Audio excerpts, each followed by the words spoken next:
Hello everyone, welcome to PMS knowledge plus. तो देखो बच्चों, हम लास्ट वीडियो में क्या रीड कर रहे थे। हमने इस पिक्चर के बारे में हर चीज़ जो है डिटेल से स्टडी की थी। ये पिक्चर जो है हमें क्या डिपिक्ट करती है, हमें ये पिक्चर क्या दिखाती है। आज जो है हम हमारा नेक्स्ट पार्ट जो है, नेक्स्ट लाइंस हैं, उन पे फोकस करते हुए हम हमारे चैप्टर को आगे बढ़ाते हैं।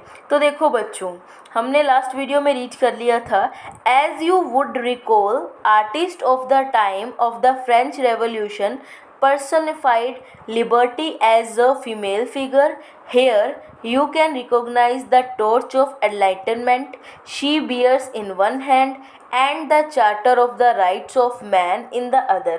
तो देखिए बच्चों, ज़मीन पर हमने देखा है कि ज़मीन पर हाथ में जो है लिबर्टी, जो आज़ादी को दर्शा रहा है, एनलाइटनमेंट जो है, मतलब क्या है कि हम बता रहे हैं कि एक फीमेल फिगर है जिनके हाथ में एक साइड है लिबर्टी का सिंबल है और एक साइड है एनलाइटनमेंट, यानी कि एनलाइटनमेंट लोगों के अंदर बुद्धि दी जाए, लोगों में बुद्धि आ गई है। अब लोग क्या है, जागरूक हो गए हैं, एक हाथ में लोगों के लिए जो राइट्स हैं वो लिए गए हैं, ठीक है, और ज़मीन पर पड़ा हुआ है एब्सोल्यूट सिंबल्स।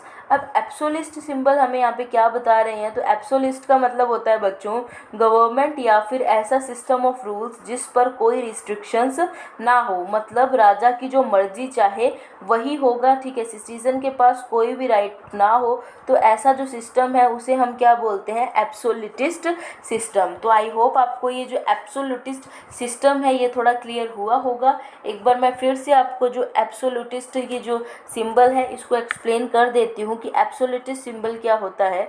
तो एब्सोल्यूटिस्ट का मतलब होता है गवर्नमेंट या फिर ऐसा सिस्टम ऑफ रूल्स जिस पर कोई भी रिस्ट्रिक्शंस ना हो, मतलब राजा की जो मर्जी चाहे वो कर सकता है, सिटीज़न के पास कोई भी राइट, कोई भी हक ना हो ठीक है। इसी सिस्टम को क्या बोलते हैं, इसी सिस्टम को बोलते हैं एब्सोल्यूटिस्ट सिस्टम। एग्जाम्पल ले लेते हैं बच्चों, हम बोल सकते हैं कि जो मोनार्कियल गवर्नमेंट है, क्या है, जो मोनार्कियल गवर्नमेंट है, या फिर हम बोल सकते हैं सेंट्रलाइज्ड, मिलिट्रीलाइज्ड और रिप्रेसिव गवर्नमेंट है, जिसमें एक ही व्यक्ति जो होता है या फिर कुछ लोग उनकी ही चलती है, जो बाकी जो सिटीज़न है उनकी बिल्कुल भी नहीं चलती, ठीक है। या तो एक पीपल होता है या फिर ग्रुप ऑफ पीपल होता है जिसकी जो है गवर्नमेंट में चलती है, ठीक है। तो इसी सिस्टम को क्या बोल सकते हैं, हम एब्सोल्यूटिस्ट सिस्टम की तरह ले सकते हैं, ठीक है।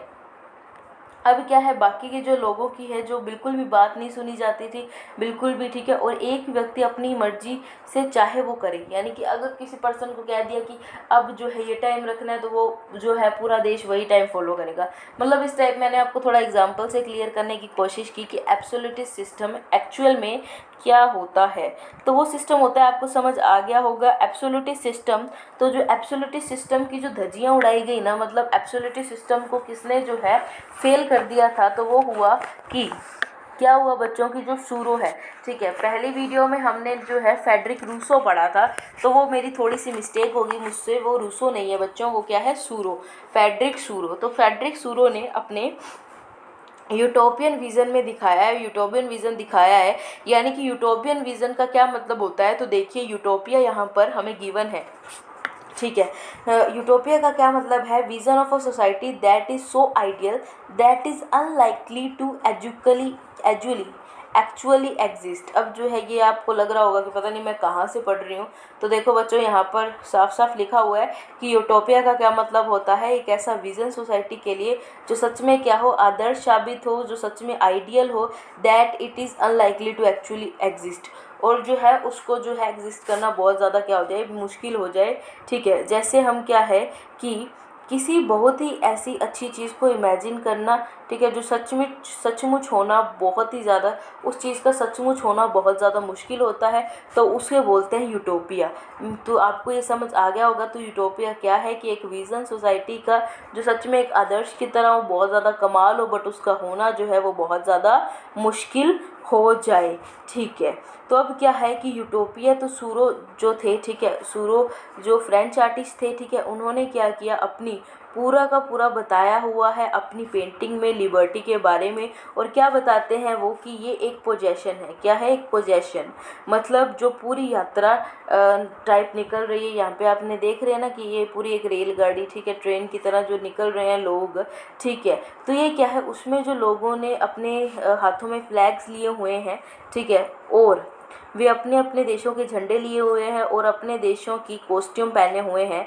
मतलब जो आपके कपड़े होते हैं ना बच्चों, आपके देश में जिस तरीके के कपड़े पहने जाते हैं वो अपने कपड़े पहने हुए थे। ये जो हम देख रहे हैं कि एक ट्रेन की तरह लोगों की भीड़ लगी हुई है, उसमें क्या है, लोगों ने अपने हाथ में फ्लैग्स ले रखे हैं, ठीक है, अलग अलग टाइप के अपनी कंट्री के अकॉर्डिंग जो है उन्होंने कपड़े जो है पहन रखे हैं, ठीक है। इसी चीज़ को क्या बोलते हैं कि ये पोजेशन कहाँ से निकल कर रहा है, यानी कि हम बात कर रहे हैं कि पोजेशन ये आ कहाँ से रहा है, जो हिम्मत है, ये जो अपनेपन की जो भावना है, ये आ कहाँ से रही है।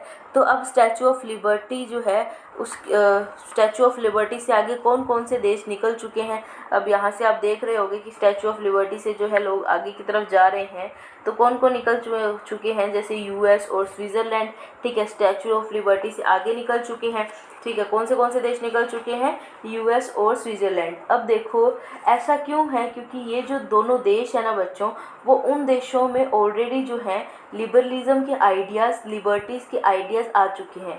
और ये नेशन स्टेट्स हैं। नेशन स्टेट्स मैं आपको अभी पूरा बताऊंगी इस चैप्टर में कि एक्चुअली नेशन स्टेट्स होता क्या है। एक बार फिर मैं आपको इस चीज़ को थोड़ा सा एक्सप्लेन कर देती हूँ कि जो है लिबर्टी, स्टैचू ऑफ लिबर्टी के आगे जो है यूएस और स्विट्ज़रलैंड के लोग जो है वो निकल चुके होते हैं, क्योंकि ऑलरेडी जो है वो जागरूक हुए होते हैं, उनको पता होता है कि लिबर्टी, ठीक है, लिबरलिज्म का जो ये थॉट है ये कितना ज़्यादा बढ़िया है और क्यों लोगों में ये थॉट, ये भावना होनी चाहिए। तो यूएस और स्विट्ज़रलैंड दोनों क्या है, नेशन स्टेट्स बन चुके हैं। अब फ्रांस जो है उसमें रेवोल्यूशन जो है, रेवोल्यूशनरी ट्राई कलर आया, ठीक है। रेवोल्यूशनरी ट्राई कलर फ्रांस को कैसे बता रखा है। अब देखो इसमें एक चीज़ लिखी होगी कि France is a revolutionary try colour France. तो इसका क्या मतलब है, तो इसका क्या मतलब बच्चों की, ट्राई कलर मतलब होता है उनका तिरंगा, ठीक है। तिरंगे से उसका मतलब है 3 रंग का जो झंडा होता है उसे हम बोल देते हैं तिरंगा, जो बिल्कुल पहुंचा ही है। मतलब क्या है, अभी जो स्टैचू के पास जो आपको दिखाई दे रहा है ना, ठीक है, यहाँ पर आपको जो स्टैचू ऑफ लिबर्टी के पास दिखाई दे रहा है, तो ये फ्रांस का जो है झंडा है, ठीक है। और ये क्या है कि शी इज़ फॉलोड बाय, मतलब क्या है इसका कि यहाँ पर आपको लाइन जो है वो मिल भी जाएगी। 2 मिनट आप ढूंढने की कोशिश कीजिएगा। ये पेज मैं आपको पढ़ा चुकी हूँ। ये she is followed by people of Germany bearing the black, red and gold flags. मतलब फ्रांस को फॉलो कर रहे हैं कौन कौन, जर्मनी के लोग, जिनके हाथ में ब्लैक, रेड और गोल्डन कलर का झंडा है। अब इंटरेस्टिंग बात क्या है, अब इंटरेस्टिंगली क्या है बच्चों कि इस टाइम पे क्या बोला गया है कि जो सूरो है इन्होंने क्या किया, फ्रांस के लोगों को तो दिखाया ही दिखाया है, जर्मनी के लोगों को भी क्या किया है, झंडा लेकर दिखा दिया है। और उस समय तक क्या था कि जब ये पेंटिंग बनाई गई थी ना, तो जर्मनी जो था वो एक पूरे एक नेशन की तरह उभर कर नहीं आया था, उसे एक कंट्री का दर्जा जो है पूरी तरह से नहीं मिला था। तो ये जो सब बातें जो मैं आपको बता रही हूँ, ये कौन सा मुझे कहाँ से पता चल रही है, तो ये मुझे पता चल रही है कि जो फ्रेडरिक रूसो के द्वारा इस पेंटिंग को डिज़ाइन किया, तो इस पेंटिंग को बेस मानकर जो है कुछ जो टॉपिक है हमारे चैप्टर में इसी टाइप से जो है कंटिन्यू चलेंगे। ठीक है बच्चों, आई होप आपको आज का वीडियो समझ आया होगा। मिलते हैं नेक्स्ट वीडियो के साथ। Thank you very much.